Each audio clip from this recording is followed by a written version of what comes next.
Manmad station जवळ अगदी 2 मिनिटाच्या अंतरावर एरिया आहे. सेंटरला आमचं घर आहे. रात्री 7 नंतर तिथे ओट्यावर जाऊन बसायची पण कोणी हिंमत नाही करू शकत.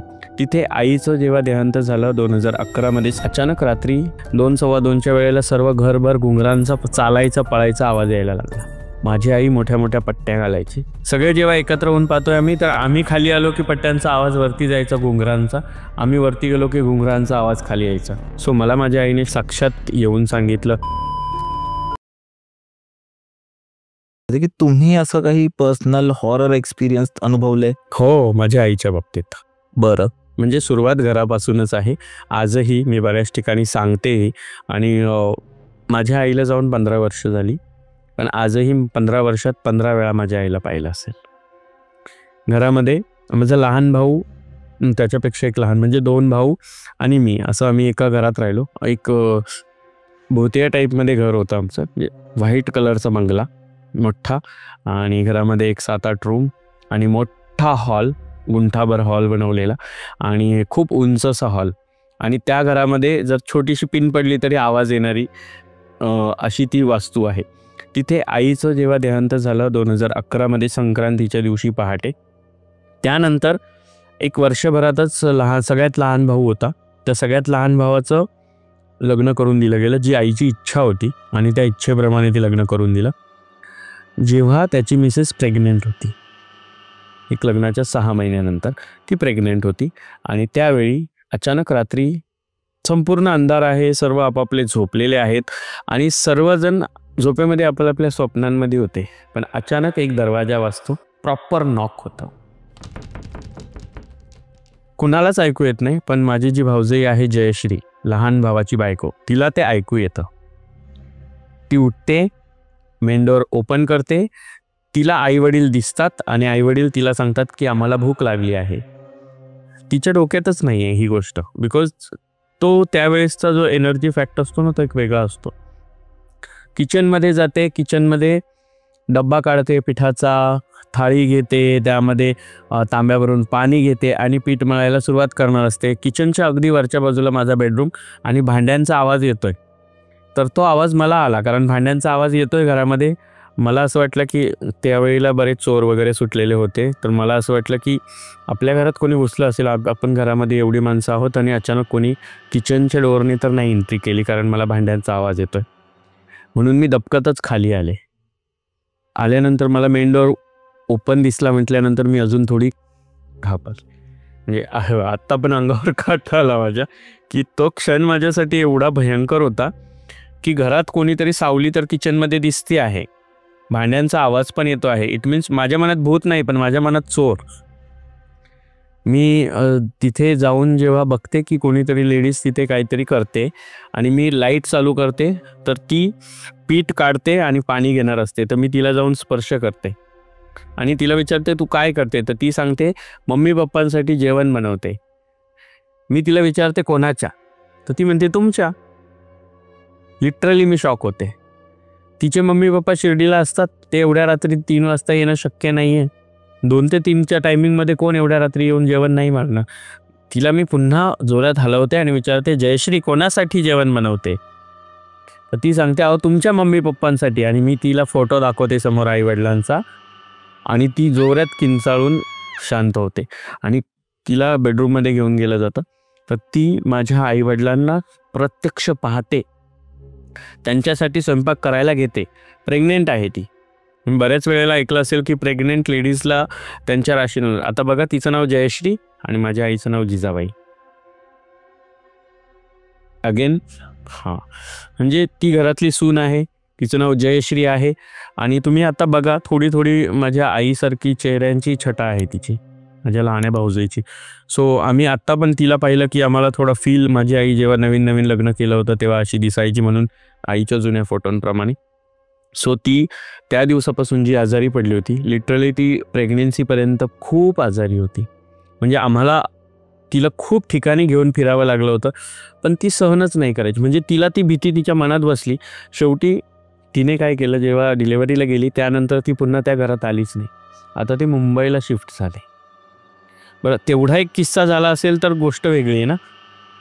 घरामध्ये सर्वजण आहेत, तिच्या त्या हा जो इन्सिडेंट झाला त्या इन्सिडेंट नंतरच्या परत काही 15-20 दिवस महिन्याभरानंतर अमावस्या होती आणि त्या दिवशी घरामध्ये सर्वांना अचानक आकस्मिक रात्री 2-2:15च्या वेळेला सर्व घरभर घुंगरांचा चालायचा पळायचा आवाज यायला लागला. माझी आई मोठ्या मोठ्या पट्ट्या घालायची, त्याला घुंगरं असायची, बोलके घुंगरं म्हणतात त्याला, आणि ते बोलके घुंगरं घरभर वाजत होते. खाली त्यांना वाटत होतं की वरती आवाज येतोय, मला वाटत होते की खाली आवाज येतोय. पण मला हे माहिती की ह्या दोन्ही मॉडर्न आणि ह्या दोघींच्या पायात एवढ्या मोठ्या पट्ट्या असणं शक्य नाहीये. सो त्याच्यामुळे जेव्हा सर्वजण खालची माणसं वर येऊन बघताय आणि मी वरतून खाली येऊन बघते पट्ट्यांचा आवाज कुठून येतोय. सगळे जेव्हा एकत्र होऊन पाहतोय आम्ही, तर आम्ही खाली आलो की पट्ट्यांचा आवाज वरती जायचा घुंगरांचा, आम्ही वरती गेलो की घुंगरांचा आवाज खाली यायचा. ती तर माझी सगळ्यात लहानी भाऊजी म्हणजे अक्षरशः रडायलाच लागली. घरात कोणीतरी आहे, घरात कोणीतरी आहे अशीच हे करायची आणि तू खूप वेळेसारखी रडायला लागली होती. आम्ही तेवढ्या रात्री मामांना फोन केला, मामांना बोलवलं. मामांनी संपूर्ण घर सर्च केलं. जिकडे जिकडे मामा जायचे तिकडे तिकडे घुंगरांचा आवाज जायचा. बरं, कोणाच्या खिशात असतील, चिमणी असेल किंवा घुंगरू कुठून आलं असेल, पडलं असेल. मी डान्सर असल्यामुळे माझ्या घरात घुंगरं होती, तर ते घुंगरांचा आवाज वेगळा असतो. हा पट्ट्यांचा बोलक्या घुंगरांचा आवाज होता आणि तो आवाज घरात सगळ्यांना येत होता. एका माणसाला नाही, घरात असलेल्या 5ही माणसांना येत होता. प्लस आता मामा 6वे आले होते, त्यांनाही तो आवाज येत होता. ते जिकडे जाणार तिकडे घुंगरं वाजत होते. तेव्हा माझ्या मामांनी सांगितलं की तुमच्या आईचा तुमच्यात आणि या घरात खूप जीव होता आणि दॅट्स वाय ती अजूनही घरात आहे, आत्ताही आहे. याचं खूप मोठं जिवंत उदाहरण म्हणजे जेव्हा जेव्हा त्या घराचा व्यवहार किंवा त्या घराशी रिलेटेड कुठली गोष्ट करण्याचा कोणी प्रयत्न केला तर माझ्या आईने खूप मोठा फटका दिला. या फटक्यामुळे माझी 2 नंबरच्या भावाची मिसेस कोजागिरीच्या दिवशी तिने घरामध्ये स्पष्टपणे माझ्या आईला पाहिलं. जागेवर तिला माहीत नाही काय असं झटका आला की ती पॅरालाइज झाल्यासारखी पडली. कोजागिरीला जी पडली ती लक्ष्मीपूजनाच्या अमावस्येच्या दिवशी ती शांत झाली आणि सगळेजण आजूबाजूचे लोक सांगतात की तिने शेवटपर्यंत इशारा करत राहिली. जेव्हा जेव्हा तिला हे वाटत होतं की ती माझ्या आईच्या फोटोकडे इशारा करत होती की मी त्यांना पाहिलं, मम्मी मम्मी म्हणून ती इशारा करतात. ती शांत झाली. आजही भावाला घरामध्ये माझी आई तर दिसतेच दिसते, परंतु आता त्याची बायको पण दिसते. बाप रे. सगळ्यांना सांगतो, मनमाडमध्ये तुम्ही कधीही स्टेशनजवळ, मनमाड स्टेशनजवळ अगदी 2 मिनिटाच्या अंतरावर भारतनगर म्हणून एरिया आहे, त्याच्या शेजारीच श्रावस्तीनगर आणि भारतनगरच्या सेंटरला आमचं घर आहे आणि आजही त्याला भूतिया बंगला म्हणून सगळेजण पाहतात. रात्री 7 नंतर तिथे ओट्यावर जाऊन बसायची पण कोणी हिंमत नाही करू शकत, कारण की संपूर्ण लाईट्स बंद असो चालू असो तुम्हाला त्या घरात सावल्या दिसतात, तुम्हाला त्या घरामध्ये कोणीतरी चालण्याचा आवाज येतो. आणि आजही त्या घराच्या विक्रीशी कोणी जर काही प्रयत्न केला तर त्याला मोठा फटका बसतो आणि हे फटके भावाने तर घेऊन झालाच, कारण ती जाण्यामागे मोठं कारण होतं की आईचा जीव त्या घरात होता, मुलांमध्ये होता. पण माझा हा 3 नंबरचा जो भाऊ होता विकास, त्याला नेहमी वाटायचं की हे घर विकून आपण कुठेतरी मुंबई पुणे वगैरे शिफ्ट व्हावं. एवढ्या मोठ्या घरात 3ही फॅमिलीज आपण एकत्र राहणे, ते दोघांच्या फॅमिलीज, मी सगळं असं एकत्र राहणं. आता त्यांना लेकरं बाळं होती, सगळे एकत्र राहणं थोडंसं त्यांना कंजेस्टेड सारखं वाटणार होतं. घर खूप मोठं होतं, तिथे 10 फॅमिली राहू शकतात आजही. पण एक मॉडर्न असताना मुंबईची बायको आणि थोडंसं मग ते जीन्स टी शर्ट्स वगैरेचे लुक्स आणि रात्री त्या नाईटीज वगैरे ह्या सगळ्या गोष्टी तिथे शक्य नव्हत्या आणि शिंदे फॅमिलीतल्या सुना तसं राहणं तिथे योग्य नव्हतं. म्हणून त्यांना नेहमी वाटायचं की आपण कुठेतरी वेगळीकडे जावं. म्हणून माझ्याकडनं तर असा एक प्रसंग माझ्यासोबत घडवला की त्यावेळी मी ते हक्क सोड लिहून दिलं त्या घराचं. मी सांगितलं हक्क सोड तुला लिहून देते, परंतु मी घर विकू नका. सेम सगळ्यात लहान भाऊ होता, त्याच्या बायकोला आणि त्याच्या मुलाला अक्षरशः या विकासने किडनॅप केलं, यांना डांबून ठेवलं बायको मुलाला. आणि त्या विकासने कुणाला धमकी दिली की तू जर घर नावावर नाही केलं तर तुला तुझी बायको पोरं परत दिसणार नाहीत. अशा पद्धतीने त्याने ते केलं आणि त्या लहान्या कुणालकडनं सुद्धा जबरदस्तीने घर नावावर करून घेतलं. आणि बहीण तर लांब राहते, सो या विकासने त्याच्या बायकोने प्लॅनिंग केला की हे घर विकायचं आणि मुंबईला जाऊन राहायचं. असा प्लॅनिंग केला आणि 15 दिवसामध्ये कोजागिरीला माझी आई साक्षात तिला दिसली आणि माझ्या आईने हा फटका दिला.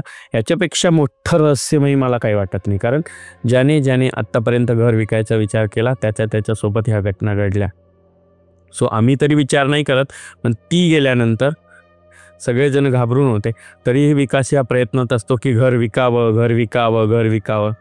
आज एवढ्या मोठ्या प्रॉपर्टीचा वारसदार एकटाच आहे, कारण सगळ्यांनी ज्याचे त्याचे हक्क सोडून दिले. कारण आम्हाला आमच्या आईवडिलांच्या वडिलोपार्जित प्रॉपर्टीपेक्षा जास्त पैसा नाही वाटला कधी. सो आम्ही सहज सोडून दिलं. पण आज घरामध्ये एका भाकरीला पीठ किंवा चम्मचभर तेलसुद्धा नाही आहे, अशी परिस्थिती माझ्या आईने केली. मग कशावरून हा प्रश्न सार्थकीने लागत की या जगात भूत असतात. मी भूत नाही म्हणत, पण पवित्र आत्मे पण असतात. आणि कितीही मोठा तांत्रिक आणला, कितीही मोठा मांत्रिक आणला किंवा कितीही मोठा बाबा आणला तरी माझ्या आईला त्या घरातून काढणं शक्य नाही, कारण ती स्वतः एक शिवभक्त होती, एक देवी भक्त होती. शाक्त भैरव भक्तांपैकी एक होती माझी आई. आणि त्यामुळे तिला तिथून बाजूला करणं ते कधी शक्य झालं नाही. मी जर तंत्रसाधनेमध्ये या सगळ्या गोष्टी केल्या तर मी पण प्रयत्न करून पाहिला असेल ना. पण माझ्या आईने सांगितलं होतं की काहीही झालं तरी मी या घरातून जाणार नाही, कारण तिची शेवटची इच्छा होती की माझ्याच घरासमोर माझ्या शरीराची समाधी करावी. परंतु तसं केलं गेलं नाही आणि तिने हे केलं. आणि वडिलांनी ठरवलं होतं की आई गेली की बंगला विकायचा आणि यांची त्यांची सोय करायची. पण आईच्या 13व्या दिवशी आई माझी वडिलांना पण घेऊन गेली. बापरे, 13व्या दिवशी. हो. आणि काही वर्षात 13व्या वर्षी भाऊ जायला. हे खूप अंकांचा पण विचार केला तर खूप रहस्यमय आहे. खूप जण मला सगळेजण म्हणतात की तुम्ही एवढं बघता, सगळीकडे जाता, तुम्ही एवढं म्हणतात लोक स्पिरिच्युअल पर्सनॅलिटी आहात, तर तुम्ही हे करा. बघा, तुम्ही त्या घरामध्ये मी जेव्हा जेव्हा जाते तेव्हा एक वेगळं चैतन्य असतं. आणि मी आता तर त्या घरी जाणं 2 वर्षापासून सोडून दिलं आहे. म्हणजे तिच्या डेथ नंतर मला जेव्हा ते घरामध्ये जाणवलं की यांचं इंटेन्शन काय होतं. सो मला माझ्या आईने शेवटचं तेच वाक्य सांगितलं आहे की जो हे घर विकायचा प्रयत्न करेल मी त्याला बर्बाद करून टाकेल. आणि आजही मी लिटरली की मी स्वतः माझ्या आईला समोर पाहिलं आणि माझ्या आईने मला हे सांगितल्यापासून मी कानाला खडा लावला. ते घर आई तसंच पडू दे, तुझ्यासाठी राहू दे, पण आम्ही त्या घराकडे वर डोळे करूनही पाहणार नाही.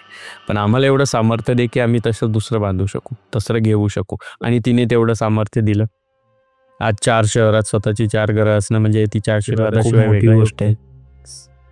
कारण खूपदा असं होतं ना की जे आपला माणूस तर निघून जातो पण त्याचा तिकडे जीव अडकलेला असतो. आणि काही काही गोष्टी जे त्याच्या मनानुसार होत नाही तर ते मुक्ती देत नाही त्याला. आणि मग ते गेल्यानंतरही ते चुकीच्या गोष्टी होत राहतात. मे बी ते सहन नसेल झालं त्यांना, जसं तुम्ही बोललात की ते शिवभक्त होते. आणि तिच्या मुक्तीचा खूप जणांनी मी जे माझे गुरु आहेत बडे अघोरी बाबा, मी त्यांनाही ही गोष्ट सांगून पाहिली की असं असं आहे, माझ्या आईच्या आत्म्याला कधी मोक्ष नाही मिळणार का. तर त्यांनी सांगितलं तिची शेवटची इच्छा काय आहे की माझ्या 4ही लेकरांनी एका घरात, हे घर त्यांच्यासाठी बांधलं होतं ना, प्रत्येकाचे 4 वेगळे रूम, किचनचे वरती किचन आहे, रूम्स आहे, खाली किचन आहे, रूम्स आहे. 4ही परिवार एकत्र या घरात नांदू शकतात. ते 4 जण या छताखाली आले ना, त्या दिवशी मला मोक्ष मिळेल. परंतु हे कधीच शक्य नाही, कारण हे 4 डोके 4 बाजूला गेले की ते पुन्हा एकत्र येणं शक्य नाही आहे. त्यामुळे मला हे माहिती आहे खूप चांगलं की तिला मोक्ष मिळणं पण शक्य नाही. पिंडदान केलं मी पिशाच्य मोचन घाटावर जाऊन तिच्या नावाचं. पण तरीही तेव्हाही मला तिने साक्षात येऊन सांगितलं की तू कितीही प्रयत्न कर, माझी इच्छा पूर्ण झाल्याशिवाय मी जाणार नाही. बापरे. पण आज त्यांचा आशीर्वाद तुमच्यासोबत आहे. हो, मी एक पॉडकास्ट केला की तो पॉडकास्ट केला, त्यामध्ये मी आईच्या बाबतीमध्ये सगळं सांगितलं. जेव्हा मी रडले, कुणीही आपल्या आईबद्दल जेव्हा सांगतं ना तेव्हा त्यांना रडायला येतं. तर माझी आई, मी जेव्हा गावी गेले होते त्या पॉडकास्ट नंतर, तर माझी आई साक्षात मला दिसली आणि माझी आई साक्षात मला तेव्हा म्हणाली की रडून बोलशील ना तर मी तुला परत दिसणार नाही बरं का. तू सत्य सांगतोय ना, मग तुला सत्य बोलावं लागेल. म्हणून मी बऱ्याच वेळेला रडणं पण इग्नोर करते. आता मला खूप भरून आलंय की एवढं भयंकर घडतंय, आपण सगळं बघतोय पण आपण काहीच करू शकत नाही. बट आपण कितीही प्रयत्न केला तरी त्या 4 डोक्यांना एकत्र आणणं शक्य नाही, कारण प्रत्येक आपापल्या स्वार्थामध्ये गुंतलेला आहे. सो इट्स व्हेरी रहस्यमयी आणि कॉम्प्लिकेटेड घटना आणि तेवढंच भीतीदायक पण. अजूनही त्या घरात कोणीही एकटं रात्रीचं झोपू शकत नाही. बापरे.